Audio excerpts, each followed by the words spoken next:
Hello बच्चों, कैसे हैं आप सभी। उम्मीद करता हूँ आप सभी बहुत ही अच्छे होंगे। ठीक है, आज आपके बीच में कक्षा 12 की जीव विज्ञान से रिलेटेड वीडियो लेकर आया हूँ और हमारी कोशिश रहेगी कि टॉपिक वाइज आपके सामने वीडियो प्रोवाइड किए जाए। ठीक है, और आपसे उम्मीद करता हूँ कि आप वीडियो को पूरा देखेंगे और कमेंट करके बताएंगे कि वीडियो आपको कैसा लगा। तो ये आपका पहला वीडियो है। इससे पहले थोड़ा सा इंट्रोडक्शन पे चर्चा करेंगे। ठीक है, आपसे उम्मीद करता हूँ कि आपने कक्षा 11 में बायोलॉजी पढ़ा है और बहुत सारी चीज़ें वहाँ आपने पढ़ लिया है। उन चीज़ों को यहाँ डिस्कस नहीं करेंगे। यहाँ केवल हम 12 क्लास की जो बायोलॉजी है उस टॉपिक पे ही चर्चा करेंगे। ठीक है, तो मैं ऐसा मानकर चल रहा हूँ कि आपने जो यहाँ पे कुछ टर्म आएंगे उनको पहले पढ़ रखा है। ठीक है, तो आइए सीधे अपने टॉपिक पे आते हैं और देखते हैं कि आपको जो कक्षा 12 की जीव विज्ञान है, बायोलॉजी है, उसमें क्या क्या पढ़ना है। इससे पहले बता दूं कि जो पिछले साल यानी कि जो आपका वर्ष 2023 था, ठीक है, उसमें आपने 30% लेस कोर्स को पढ़ा, यानी 30% कम कर दिया गया था कोरोना के चलते हुए, कोविड-19 के चलते हुए। इस बार ऐसा कुछ नहीं है, आपको 100% पढ़ना है, यानी 100% सिलेबस पढ़ना है, कुछ भी नहीं छोड़ना है। ठीक है, तो आइए देखते हैं क्या क्या पढ़ना है। आपको कक्षा 12 में ये 5 इकाई पढ़ना है, 1 2 3 4 5। तो इसमें इकाई 1 है जनन। इकाई 1 आपकी जनन है, जिसमें हम मानव जनन और पुष्पीय पादपों में जनन, ये दोनों टॉपिक कवर करेंगे। और मानव जनन स्वास्थ्य से संबंधित भी एक टॉपिक इसी में है, कवर कर लेंगे इसको। ठीक है, अगला है आनुवांशिकी और विकास, ये इकाई 2 है आपकी। ठीक है, और इकाई 3 में आपको पढ़ना है जीव विज्ञान और मानव कल्याण। ठीक है, इकाई 4 में पढ़ना है आपको जैव प्रौद्योगिकी एवं उसके अनुप्रयोग। और जो आपका 5वां इकाई है वो आपकी है पारिस्थितिकी एवं पर्यावरण। ये 5 यूनिट्स में आपका पूरा सिलेबस कक्षा 12 का है, इसको आपको पढ़ना है। और अब हम बात करेंगे इकाई 1 में आपका क्या है। तो इकाई 1 में आपको पढ़ना है जनन पढ़ना है। और कैसा जनन? पुष्पीय पादपों में जनन, ये आपका पहला अध्याय है। इसके बाद इसी में पढ़ना है आपको मानव जनन और इसी में पढ़ना है आपको जनन स्वास्थ्य। इसी में आपको पढ़ना है जनन स्वास्थ्य।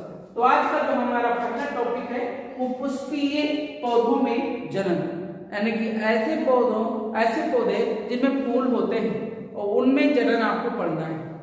ठीक है, तो आइए टॉपिक शुरू करते हैं। अब हम यहाँ पे बात करेंगे पुष्पीय पौधे। इनको इंग्लिश में एंजियोस्पर्मिक प्लांट बोलते हैं, यानी इसको हम कहें एक भाषा में आवृत बीजी पौधे। ऐसे पौधे जिनमें पुष्प पाए जाते हैं और बीज फलों के अंदर पाए जाते हैं, आवृत बीजी पौधे कहते हैं, एंजियोस्पर्मिक प्लांट कहते हैं। इससे पहले आपने कक्षा 9 में पढ़ा होगा और हो सकता है आपने 11 में भी पढ़ा हो, अनावृत बीजी पौधे, है ना, जिम्नोस्पर्मिक प्लांट, है ना।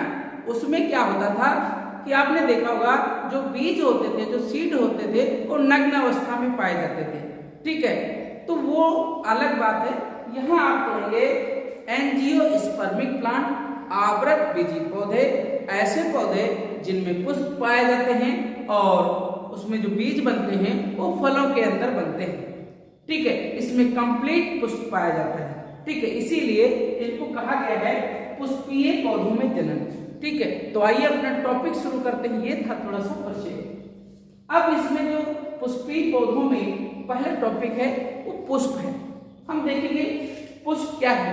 तो बच्चों, पुष्प रूपांतरित प्रारोह है यानी मॉडिफाइड शूट है और जो पौधे के तनों पर लगा होता है। ठीक है, इसमें क्या होते हैं, 4 चक्र पाए जाते हैं। ठीक है, पहला चक्र जो होता है आपका बाह्य दलपुंज होता है, और दूसरा आपका दलपुंज होता है, तीसरा आपका पुमंग होता है, और चौथा आपका जयांग होता है। ये 4 चक्र जिस पुष्प में पाए जाते हैं वो कंप्लीट पुष्प माना जाता है। और ऐसा देखने को सिर्फ आपको एंजियोस्पर्मिक प्लांट में मिलेगा, आवृतबीजी पौधों में मिलेगा। ठीक है, तो अब हम पहले चित्र से समझ लेते हैं पुष्प की संरचना। देखिए ये पुष्प है, हमने इसको काट के दिखाया है ताकि आप अच्छी तरह से इसमें सारे पार्ट देख सकें। देखिए शुरू करते हैं यहाँ से। ये तो पुष्प का डंठल है, आप सभी जानते हो। यहाँ पे इस तरह की जो संरचना दिखाई दे रही है इसको बाह्य दलपुंज बोलते हैं, इंग्लिश में इसको कैलेक्स कहते हैं। इसके बाद में ये हरे रंग के होते हैं, आपने देखा होगा गुलाब के फूल में नीचे कुछ मुड़े रहते हैं हरे हरे रंग के। ठीक है, और इसके बाद आपने देखा होगा पंखुड़ी, ये पंखुड़ियां होती हैं। ठीक है, इनको कहते हैं दलपुंज और इंग्लिश में इनको कोरोला कहते हैं। ठीक है बच्चों, यहां आपको बता दें दलपुंज इसको कहा गया है क्योंकि ये पुष्प के जो डंठल होता है वहां से 1 नहीं 2 नहीं 3 नहीं 4 4 3 3 है ना, इस तरह लगे होते हैं, इसीलिए उनको कह दिया जाता है दलपुंज। पुंज मतलब वो एक समूह में होते हैं, और अगर एक को बोले तो केवल बाह्य दल बोलेंगे, एक को बाह्य दल, और दलपुंज कह देंगे तो ये 1 2 3 जितने भी होंगे वो सब मिक्स हो जाएंगे। इसके बाद हम करते हैं दलपुंज की बात, इसको कोरोला कहते हैं। दलपुंज क्या होता है, आपने देखा होगा पुष्प में पंखुड़ियां निकली होती हैं और रंग बिरंगी होती हैं, तो वो एक पंखुड़ी नहीं 2 नहीं 3 4 5 6 6 ऐसे होती हैं, हर पुष्प में अलग अलग होती हैं, इसीलिए इनको दलपुंज कह दिया जाता है। ठीक है, आप एक अगर पंखुड़ी को देखा जाए तो उसको दल बोलेंगे, है ना। अब देखते हैं दलपुंज का कार्य क्या होता है बच्चों। ये पुष्प का बाह्यदल और दलपुंज ये पुष्प के सहायक अंग हैं। सहायक क्यों हैं, क्योंकि ये रंग बिरंगे होते हैं। आपने बाह्यदल को देखा होगा हरे होते हैं, है ना, हरे होते हैं।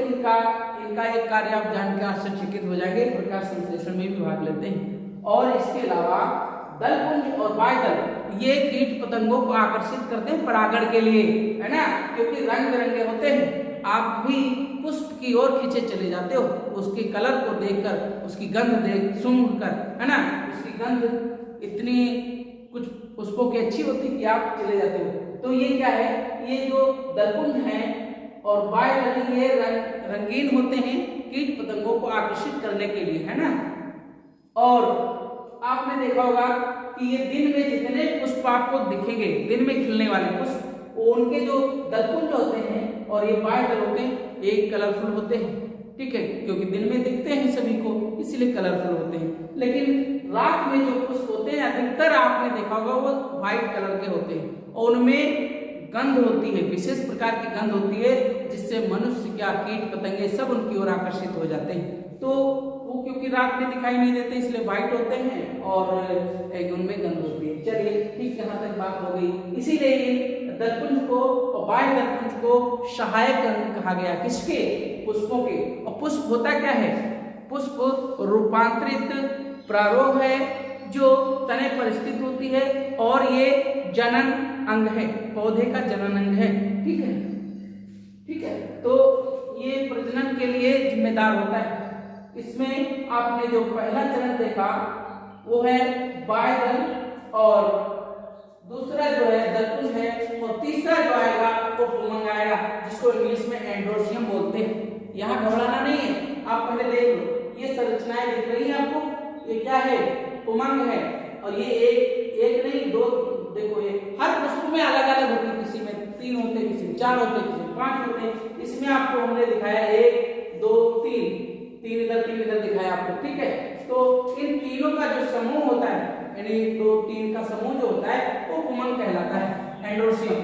ठीक है, इसके बाद आता है जयान, ये चौथा पुष्प का चक्र होता है, ठीक है, जिसको हम काइनेसियम बोलते हैं।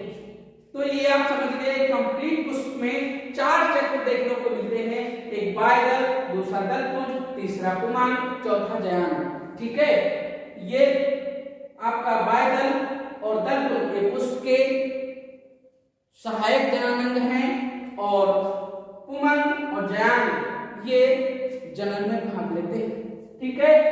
तो ये जो पुमान होता है ये पुष्प का नर जननांग होता है और जो जयान होता है ये पुष्प का मादा जनन अंग होता है, ठीक है। यहाँ तक क्लियर, किसी को कोई डाउट? अब देखते हैं, अलग चर्चा करते हैं आपसे, क्योंकि यहाँ पे आप जयान देखकर बेहोश हो रहे होंगे, ठीक है, कह रहे होंगे जयान क्या है, क्योंकि आपने कई जगह स्त्री केसर भी पढ़ रखा है, ठीक है। तो आइए देखते हैं, हमने इस पार्ट को अलग कर लिया यहाँ समझाने के लिए आपको। तो देखिए, ये स्टिग्मा है, ये स्टाइल है, इतना भाग दिख रहा है, ये सब क्या है? स्टाइल है, सॉरी स्टिग्मा है, और ये स्टाइल है, और ये ओवरी है। इन तीनों को मिलाकर पिस्टल व कार्पल्स कहते हैं, इसी को स्त्री केसर कहते हैं, ठीक है। तीनों पार्ट को मिलाकर स्त्री केसर कहते हैं, और इसको हिंदी में वर्तिकाग्र बोलते हैं, इस वाले भाग को, और बीच वाले भाग को वर्तिका बोलते हैं, और इसको अंडाशय बोलते हैं, ठीक। यहाँ तक क्लियर? अब देखो, ये जो पुमंग आपने पढ़ा था, इसमें से अगर एक पुंकेसर को निकाल लें तो आपको देखने को इस तरह की संरचना मिलेगी, ठीक है।